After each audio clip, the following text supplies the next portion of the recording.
नमस्कार, आप देख रहे हैं नमस्ते यूपी। मैं हूं आपके साथ उन्नति भटनागर। बुलेटिन की शुरुआत करते हैं लखनऊ से बड़ी खबर के साथ। आज से यूपी विधानसभा का बजट सत्र का आगाज हो रहा है। 20 फरवरी से 10 मार्च तक ये बजट सत्र चलेगा। 22 फरवरी को पेश होगा यूपी का बजट। योगी सरकार के दूसरे कार्यकाल का दूसरा ये बजट होगा और इसके लिए आज से सत्र का आगाज हो रहा है। 22 फरवरी को पेश किया जाएगा यूपी का बजट और इसकी तैयारियां हो चुकी हैं। सरकार ने अपनी प्राथमिकता तय कर ली है और इसी के साथ अब बजट का इंतजार किया जा रहा है। लेकिन क्योंकि आज से बजट सत्र का आगाज हो रहा है तो सभी तैयारियां पूर्ण हो चुकी हैं। 20 फरवरी से 10 मार्च तक बजट सत्र चलेगा। कितना उपयोगी ये सत्र आम जनता के लिए रहता है, ये देखना महत्वपूर्ण रहेगा। 22 फरवरी को पेश होगा उत्तर प्रदेश का बजट। अपडेट लेते हैं, हमारे संवाददाता अश्विनी द्विवेदी हमारे साथ जुड़ गए हैं। अश्विनी, क्या कुछ जानकारी? देखिए, आज से बजट सत्र का आगाज हो रहा है। आने वाले दिनों में किस तरीके से बजट सत्र जो है जनता के लिए उपयोगी होगा? बिल्कुल 18वीं विधानमंडल का अपना बजट सत्र भारतीय सरकार वो पेश करने जा रही है। आज बजट सत्र की शुरुआत हो रही है और 22 फरवरी को आज जो सरकार है वो अपना बजट पेश करेगी। आज जो है राज्यपाल का अभिभाषण होगा। अभिभाषण के और कल जो है अपना दल के एक विधायक थे, उनकी मृत्यु हो गई थी। उसके बाद उनके शोक प्रस्ताव आएगा। शोक प्रस्ताव के बाद कल विधानसभा जो है स्थगित कर दी जाएगी और परसों जो है यानी कि 22 फरवरी को जो वित्त मंत्री हैं सुरेश खन्ना वो बजट पेश करेंगे। लेकिन आज का दिन कहीं ना कहीं भारतीय जनता पार्टी सरकार के लिए, कहीं ना कहीं समाजवादी पार्टी के लिए, कहीं ना कहीं तमाम अन्य विपक्षी उनके लिए बहुत बड़ा है, क्योंकि आज सरकार को घेरने की हर मुमकिन कोशिश मुख्य विपक्षी दल समाजवादी पार्टी करेगी। इसको लेकर के रणनीति तैयार की गई है, क्योंकि उसके बाद इस बार मुद्दे बहुत हैं। कल जिस तरीके से देखा गया कि लंबे अरसे के बाद समाजवादी पार्टी कार्यालय में शिवपाल यादव पहुंचे थे, वहां पर पहुंचकर वो भावुक भी हुए थे और उसके बाद कहीं ना कहीं जो समाजवादी पार्टी के विधायक थे उनसे अपील की थी कि पूरी तैयारी के साथ सत्र में चलेंगे। जो प्रश्न करेंगे, प्रश्न से पहले पूरी तैयारी कर लेंगे कि इसमें कोई कोर कसर नहीं रहनी चाहिए। साथ ही साथ जो मुद्दे हैं इस बार समाजवादी पार्टी के, चाहे वो कानपुर देहात का मुद्दा जो काफ़ी गरमाया हुआ है, रामचरितमानस को जो चौपाई को लेकर मुद्दा है उसको लेकर के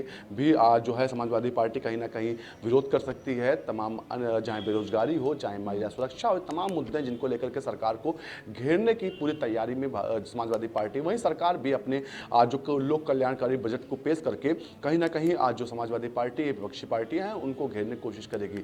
निश्चित तौर पर अगर बात करें तो आज का दिन जो सत्र शुरू होगा और सत्र शुरू होते ही पूरी संभावना है कि हंगामा होने के आसार हैं। एक बार फिर जो चौधरी चरण सिंह की प्रतिमा है वहां पर समाजवादी पार्टी की जो विधायक हैं वो पहुंचकर हंगामा करने की कोशिश करेंगे, विरोध कर प्रदर्शन करने की कोशिश करेंगे। साथ ही साथ पिछली बार की तस्वीर देखी गई थी सड़कों पर किस तरीके से समाजवादी पार्टी के विधायकों ने हंगामा किया था। सड़कों पर जो है पोस्टर बैनर लेकर के बाकायदा हंगामा किया था। निश्चित तौर पर ऐसे में कहीं ना कहीं जो कल सर्वदलीय बैठक हुई थी उसमें जो सतीश महाना है जो विधानसभा अध्यक्ष हैं, उन्होंने अपील की थी कि सभी जो दल हैं, सभी नेता हैं, वो जो सत्र चलता है उसको चलाने में सहयोग करें। इस बार का सत्र काफ़ी बड़ा सत्र है, क्योंकि आज से शुरू होकर या कि 20 फरवरी शुरू होकर के 6 मार्च तक ये सत्र चलेगा। हालांकि इस सत्र को पहले 10 मार्च तक किया जा रहा था, लेकिन 8, 7 और 8 को होली की छुट्टी होने की वजह से सत्र को घटाया, क्योंकि तमाम जो जनप्रतिनिधि विधायक अपने क्षेत्रों में रहते हैं, ऐसे में उनको वापस आना थोड़ा मुश्किल होगा, जिसके चलते 6 फरवरी तक के लिए सत्र तय किया गया। साथ ही साथ जो भारतीय जनता पार्टी है उसने भी अपने जो विधायक हैं उनको सर्कुलर जारी किया है कि जब विधानसभा सत्र चले उस दौरान सभी का मौजूद रहना बहुत जरूरी है। साथ ही साथ जो तैयारी करके पूरी मंत्री आएंगे, कोई भी प्रश्न होगा तो प्रश्न का उत्तर देंगे। साथ ही साथ इस बार जो विधानसभा होगी कहीं ना कहीं वो कई मायनों में अहम होने जा रही है, क्योंकि इस बार कई नियम जो पुराने नियम थे उनमें बदलाव किया जाएगा। इसके अलावा बात करें तो जो कठिन भाषा होती थी विधान सत्र की उसको भी सरल किया जाए, क्योंकि तमाम नए विधायक हैं जिनको समझने में परेशानी होगी, जिसके चलते कहीं ना कहीं ये निर्णय लिया गया। इसके अलावा बात करें तमाम अन्य मुद्दे होंगे जिनको लेकर के चर्चा होगी, प्रदेश के विकास को लेकर के चर्चा होगी, लेकिन कितनी चर्चा होगी इसके लिए थोड़ा इंतजार करना पड़ेगा, क्योंकि जिस तरीके से पिछले अगर 4-5 सत्र देखे उस दौरान देखा गया कि चर्चा करना चाहती है, लेकिन विपक्ष कहीं ना कहीं हंगामा करता है और इस बार विपक्ष ज़्यादा समाजवादी पार्टी खासतौर ज़्यादा एग्रेसिव हो गई, क्योंकि कहीं ना कहीं शिवपाल यादव के आने से तमाम जो विधायक है वो अपने आप को मजबूत समझ रहे हैं। आम राजनीति के जानकार कहते हैं कि इस बार शिवपाल सदन साथ में बैठेंगे अखिलेश के, तो ऐसे में कहीं ना कहीं जो विधायक हैं जो चुप रहते थे उनके पास भी अब एक बार ताकत महसूस उनको हो रही और कहीं ना कहीं वो भी सवाल खड़ेंगे। तो ऐसे में आक्रामकता दोनों ओर से होगी, समाजवादी पार्टी भी आक्रामक होगी तो दूसरी ओर भारतीय जनता पार्टी भी आक्रामक होगी और कहीं ना कहीं सरकार जो है अपना जवाब देगी। जनता से जुड़े हुए जो मुद्दे होंगे उनको समाजवादी पार्टी उठाने की कोशिश करेगी, लेकिन हालांकि तमाम मुद्दों को लेकर सरकार को घेरने की कोशिश समाजवादी पार्टी लगाती है। लेकिन इससे पहले भी देखा गया तमाम सत्रों में जब भी चाहे महिला सुरक्षा को लेकर के घेरा गया हो या फिर बेरोजगारी को लेकर, तो सरकार के पास आंकड़े होते हैं कि पिछले 5 सालों में महिला जो अपराध हुए थे उसमें कितनी कमी आई है, क्योंकि एनसीआरबी की रिपोर्ट भी आई थी कि महिला अपराधों बाल अपराधों में उत्तर प्रदेश सरकार बेहतर काम कर रही है। जो अपराधी होते हैं उनको सजा दिलाने में जल्दी सजा दिलाई जा रही है। तो ऐसे में कहीं ना कहीं एक आंकड़ा वो सरकारी आंकड़ा है, तो सरकार के पास आंकड़ा होता है वो पेश करती है। साथ ही साथ बेरोजगारी को लेकर के जब विपक्ष सवाल उठाता है तो उस दौरान देखा जाता है कि सरकार के पास आंकड़े होते हैं कि कितना रोजगार किया। और इस बार ग्लोबल इन्वेस्टर समिट जो हुई है कहीं ना कहीं सरकार के पास एक बड़ा हथियार है विपक्ष को चुप कराने के लिए, क्योंकि 33 लाख करोड़ में जो निवेश उत्तर प्रदेश के अंदर आया है तो वो छोटा मोटा निवेश नहीं है, वो धरातल पर जरूर उतरेगा। आज थोड़ा टाइम लगेगा, 2 से 3 साल में धरातल पर दिखना शुरू हो जाएगा। लेकिन अगर विपक्ष हंगामा करता है रोजगार को लेकर तो निश्चित तौर पर, क्योंकि लाखों रोजगार इस बिल्कुल, और देखिए कुल मिलाकर देखना होगा कि बजट सत्र में जनता के लिए क्या कुछ खास रहता है। ठीक है अश्विनी, आप बने रहिए हमारे साथ, लौटती हूँ आपके पास। बढ़ते आगे लखनऊ से अब खबर, सीएम योगी आदित्यनाथ की विधानमंडल सचेतकों के साथ बैठक। सुबह 10 बजे विधानमंडल सचेतकों के साथ सीएम करेंगे बैठक। 5 कालिदास मार्ग यानी कि मुख्यमंत्री आवास पर यह बैठक होगी। 11 बजे विधानसभा सत्र में शामिल होंगे सीएम योगी आदित्यनाथ, लेकिन उससे पहले विधानमंडल सचेतकों के साथ सीएम योगी आदित्यनाथ की बैठक है। सुबह 10 बजे विधानमंडल सचेतकों के साथ सीएम योगी आदित्यनाथ बैठक करेंगे। 5 कालिदास मार्ग यानी कि मुख्यमंत्री आवास पर यह बैठक होगी और 11 बजे विधानसभा सत्र में शामिल होंगे सीएम योगी आदित्यनाथ। तो अश्विनी हमारे संवाददाता जुड़े हुए हैं, सीधा उन्हीं का रुख करते हैं। अश्विनी, क्या कुछ जानकारी? देखिए विधानमंडल सचेतकों के साथ सीएम योगी आदित्यनाथ की बैठक है, 10 बजे का वक्त बताया जा रहा है, क्या कुछ अपडेट? बिल्कुल, मुख्यमंत्री योगी आदित्यनाथ जो तमाम पार्टियां हैं उनके जो मुख्य सचेतक हैं उनके साथ बैठक करेंगे, सचिवों के साथ बैठेंगे, जिसमें समाजवादी पार्टी की ओर से जो है सचिव रहेंगे, साथ ही साथ बहुजन समाजवादी पार्टी के ओर शंकर सिंह रहेंगे, इसके अलावा भारतीय जनता पार्टी के नेता रहेंगे। इस दौरान कहीं ना कहीं सत्र को चलाने को लेकर के चर्चा होगी कि सत्र को किस तरह से बेहतर तरीके से चलाया जाए, सत्र को पूरे दिन चलाया जाए, क्योंकि लंबा समय लमसम 14 दिन का समय दिया गया सत्र को है। तो ऐसे में सत्र में कोई रुकावट ना आए, क्योंकि जनता से जुड़े मुद्दों पर चर्चा हो, जो बेवजह की बातें ना हो, हंगामा ना हो, इन तमाम चीज़ों को लेकर कहीं ना कहीं मुख्यमंत्री जो है अपनी बात रखेंगे और तमाम जो विपक्षी पार्टियों के सचेतक होंगे, साथ ही साथ पार्टी सचेतक होंगे, उनसे मुलाकात करेंगे, उनसे जानकारी लेंगे कि और कुछ क्या बेहतर उत्तर प्रदेश के लिए हो सकता है। जी बिल्कुल, तो कुल मिलाकर देखा जाए तो सत्र से पहले आखिरी ये मंथन होगा सभी के साथ और उसके बाद सत्र के लिए सीएम योगी आदित्यनाथ पहुंचेंगे। ठीक है अश्विनी, बहुत शुक्रिया आपका तमाम जानकारी के लिए। महाराष्ट्र के कोल्हापुर में बीजेपी की विजय संकल्प रैली आयोजित की गई, जिसमें गृह मंत्री अमित शाह ने शिरकत की। इस दौरान अमित शाह ने कहा कि आगामी चुनाव महान भारत की रचना का चुनाव है। बीजेपी को हराने के लिए पूरा विपक्ष एकजुट हो रहा है, लेकिन 2024 का चुनाव समृद्ध भारत का चुनाव है। हमारी सीमाओं के साथ, हमारे जवानों के साथ कोई छेड़खानी करेगा तो उसको मुंह की खानी पड़ेगी, वो सुनिश्चित कर दिया। पाकिस्तान को आदत पड़ी थी हर रोज यहां आकर कुछ न कुछ हरकत करने की। उरी और पुलवामा में हमला कर दिया, हमारे जवानों को जिंदा जला दिया, गोलियों से भून दिया। सब लोग सहम कर रह गए। अब क्या होगा, क्या हो सकता है? युद्ध तो कर नहीं सकते, क्या होगा? सब देखते ही रह गए। 10 ही दिन में सर्जिकल स्ट्राइक और एयर स्ट्राइक कर कर पाकिस्तान के घर में घुसकर बदला लेकर हमारे जवान वापिस आ गए। और एक ही कदम से पूरी दुनिया में एक संदेश चला गया कि भारत की सीमा और भारत की सेना इसके साथ छेड़खानी नहीं करते, वरना नतीजे भुगतने पड़ते हैं, नतीजे भुगतने पड़ते हैं। राम जन्मभूमि पर भव्य राम मंदिर का शिलान्यास कर दिया है और थोड़े ही समय में राम मंदिर समाप्त हो जाएगा।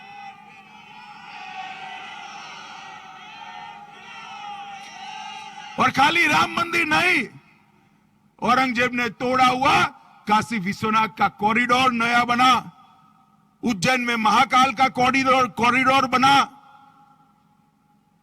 गुजरात में शक्तिपीठ को फिर से पुनर्जीवित किया गया, सोमनाथ का मंदिर भी सोने का बन रहा है, बद्री धाम और केदार धाम का पुनरोद्धार हुआ। हमारे सारे आस्था केंद्रों को गर्व के साथ महिमा मंडित करने का काम नरेंद्र मोदी जी के नेतृत्व में हुआ है मित्रों। और मोदी जी ने सिद्ध कर दिया कि सांस्कृतिक विरासत को संभालना और आधुनिक भारत बनाना दोनों साथ में हो सकता है, इसके बीच में कोई विरोधाभास नहीं। महाराष्ट्र के अंदर एक कोल्हापुर लोकसभा बैठक और इसके साथ वाली बैठक दोनों हमने चिन्हित बैठकों में चिन्हित की है। इसको फिर से जीतना है और यहां मजबूत गढ़ एनडीए का बनाना है। अरे हमें सत्ता का लोभ नहीं है, सत्ता के लिए हमने सिद्धांतों की बलि नहीं चढ़ाई है। हिंदू हृदय सम्राट बाला साहब ठाकरे की पार्टी आज शरद पवार के चरणों में बैठ गई थी और आज समय ने करवट ली है, शिवसेना असली बनकर धनुष बाण के साथ भारतीय जनता पार्टी के साथ खड़ी है। और मैं फिर से कहता हूं, हमें सत्ता का मोह नहीं है, हमारे मन में महाराष्ट्र का हित सर्वोपरि। और आज भी एकनाथ शिंदे जी को मुख्यमंत्री बनाने का काम केवल और केवल भारतीय जनता पार्टी के हमारे ज्यादा विधायकों ने किया। गाजियाबाद के लोनी थाना रूपनगर चौकी क्षेत्र के औद्योगिक क्षेत्र में फैक्ट्री की निर्माणाधीन इमारत का लेंटर गिरा। इमारत में काम कर रहे मजदूर लेंटर के नीचे दबे। सूचना मिलते ही मौके पर पुलिस पहुंची तथा स्थानीय लोगों की मदद से मजदूरों को बाहर निकाला गया, जिसके बाद उनको अस्पताल के लिए भर्ती कराया गया। डीसीपी रवि कुमार के बताया है कि 6 लोगों को बाहर निकाला गया है, जिसमें 2 की मौत हो गई है। 4 घायलों को पास के अस्पताल में भर्ती कराया गया है। शाम को 5 बजे के करीब की घटना है। ये थाना लोनी के क्षेत्र के रूपनगर का ये मामला है। रूपनगर में ये मदन पाल शर्मा का एक सिंगल फ्लोर का ये बिल्डिंग है जो कि अंडर कंस्ट्रक्शन था और इसका छत अभी पड़ रहा था। तो शाम को ये सूचना लगभग 4:30-5 बजे के बीच में आई कि ये छत जो है, जो निर्माणाधीन बिल्डिंग है, वो गिर गई है। इसमें जब पुलिस पहुंची, तत्काल मौके पे पुलिस पहुंची, उसके बाद हम लोगों ने मेडिकल की टीम को भी बुला लिया, प्रशासन भी आ गया है, साथ ही साथ फायर टेंडर भी बुला लिया गया। और अभी जैसा कि आप देख रहे हैं कि एनडीआरएफ की टीम भी पहुंच चुकी है यहाँ पर। अभी तक कुल 6 लोगों को निकाला गया है, जिसमें से 4 घायल हैं और 2 एक्सपायर हो चुके हैं। लोगों को जीटीबी और अन्य अस्पतालों में पहुँचाया गया है। और इसके अलावा साथ ही साथ जो संभावित लोग हैं उनको भी निकालने की प्रक्रिया जारी है। बागपत में गुरमीत राम रहीम का एक और वीडियो वायरल हो रहा है। वीडियो में घोड़े के साथ दौड़ता हुआ राम रहीम दिख रहे हैं। दौड़ते से फिट रहने की बात कह रहा गुरमीत राम रहीम बागपत के बरनावा आश्रम में ठहरा है गुरमीत राम रहीम।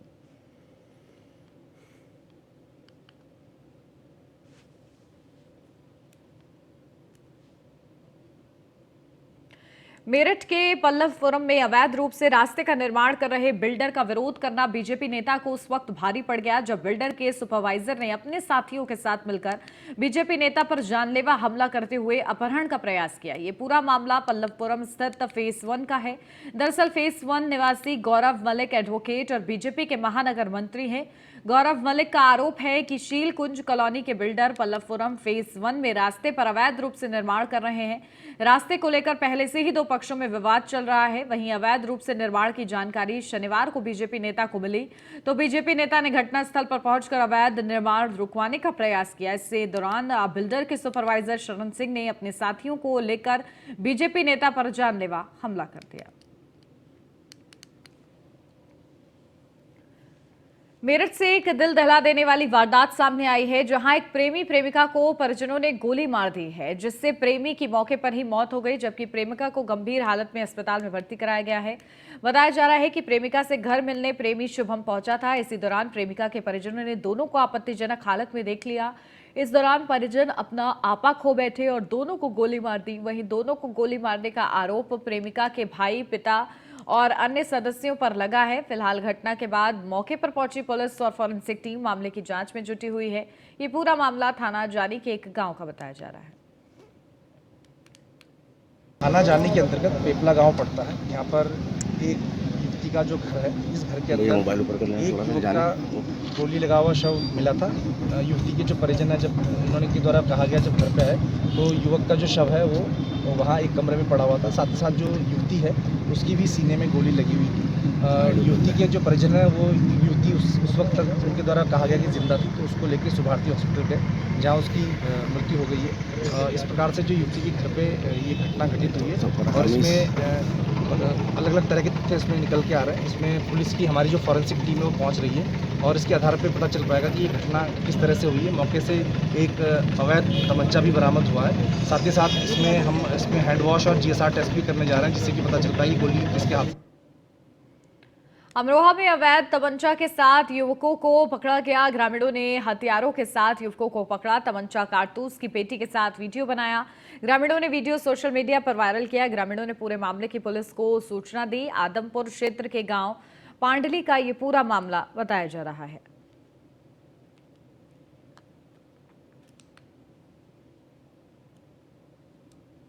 अब खबर मेरठ से है। बिग बॉस 16 की सदस्य रही अर्चना गौतम शो खत्म होने के बाद पहली बार मेरठ पहुंची, जहां समर्थकों ने जोरदार स्वागत किया और एक भव्य रोड शो भी निकाला।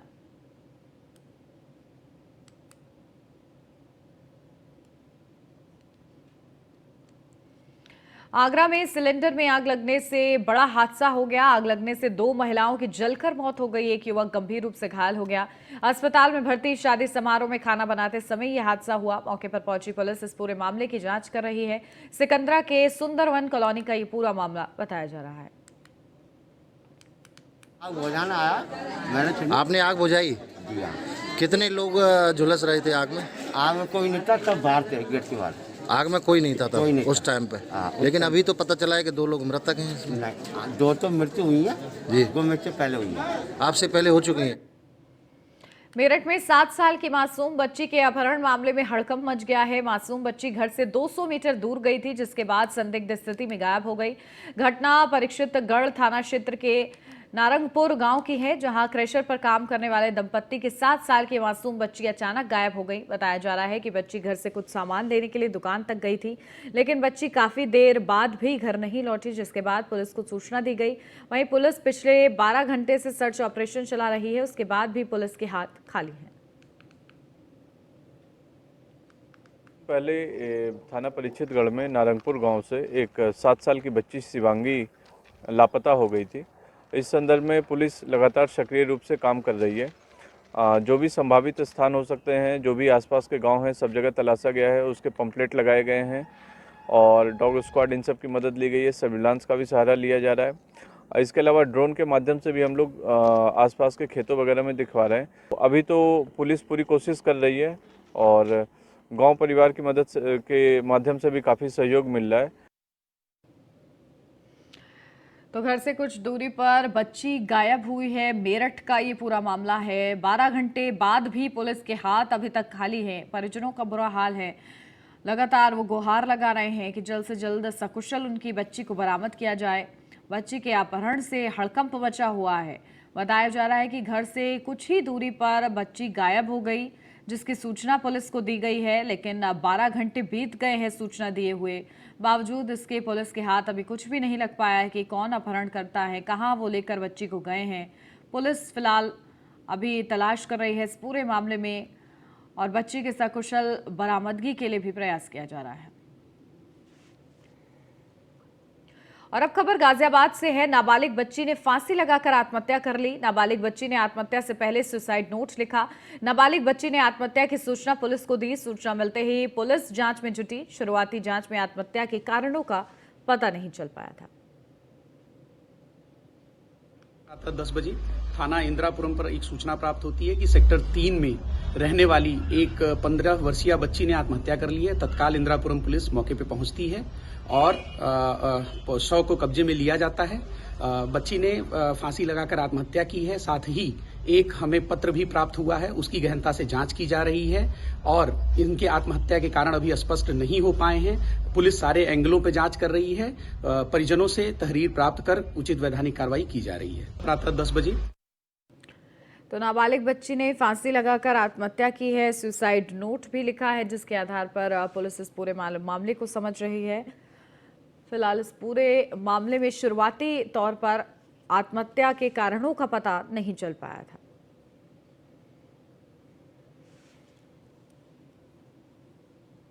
गोंडा के करनेलगंज के जगदीशपुर में दबंगों की दबंगई सामने आई। बस चालक की दबंगों ने पिटाई की। युवक को ठोकर लगने पर पिटाई की है। बस का पीछा करते हुए दबंगों ने बस रोकी और चालक को बस से उतार कर पीटा है। घायल बस चालक को अस्पताल में भर्ती कराया गया है। मामले में एक युवक को हिरासत में लिया गया है।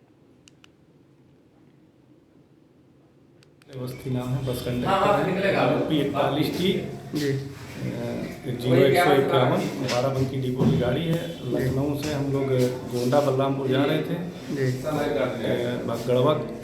भगड़वा चौराहा निकल के एक मोड़ आया, वहाँ पे एक आदमी दुकान पे था, वो निकला, वो गाड़ी टच हो गई, ट्रक आ गई, रास्ता जिससे बंद हो गया तो ड्राइवर ने बाएं गाड़ी काटी। ड्राइवर ने बाएं गाड़ी काटी, बाएं जगह ना होने के कारण वो सीधी करने लगा, जिससे वो आदमी आ गया, उससे टक्कर हो गई, गाड़ी वहाँ से निकल आई। उसके बाद करनेलगंज रेलवे स्टेशन वाली जो क्रॉसिंग है उस जगह पे पीछे से बाइक सवार कुछ लोग आए, ड्राइवर को उतार कर कस के जब तानने लगे, जिससे ड्राइवर को चोटें आई हैं काफ़ी। तो ड्राइवर को कहीं लेके गए दवा कराने के लिए? ये सामुदायिक स्वास्थ्य केंद्र करनेलगंज। बस में जो सवारी थी उसको क्या किया? उनको दूसरी बस पे ट्रांसफ़र कर दिया। मुजफ्फरनगर से अब खबर, मनचले युवक की पिटाई का वीडियो वायरल। महिला ने शराबी युवक को सरेआम जमकर पीटा है। नशे में धुत युवक महिला के घर में घुसा है। महिला मनचले शराबी युवक को पीटते हुए थाने ले गई। सोशल मीडिया पर वीडियो जमकर वायरल हो रहा है। पुलिस इस पूरे मामले की जांच कर रही है। तो मनचले युवक की पिटाई का वीडियो वायरल हो रहा है तेजी के साथ। महिला ने शराबी युवक को सरेआम जमकर पीटा है। जहां नशे में धुत था युवक और महिला के घर में घुस गया था, तो वहीं महिला मनचले शराबी युवक को पीटते हुए थाने ले गई है।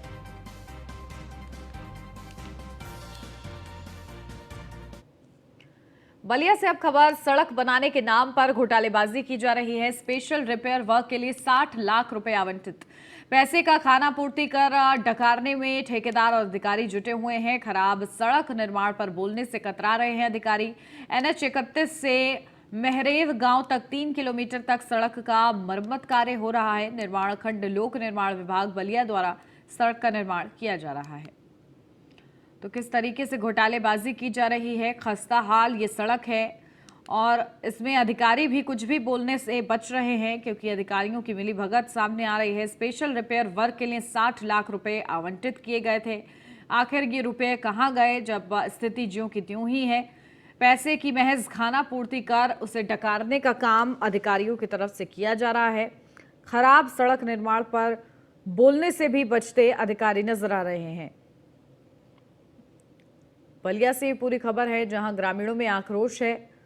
स्पेशल रिपेयर वर्क के लिए 60 लाख रुपए आवंटित किए गए, बावजूद इसके ग्रामीणों को सड़क नहीं मिल पा रही है। पैसे का खाना पूर्ति की जा रही है और जो अधिकारी हैं वो पैसा डकारते हुए नजर आ रहे हैं।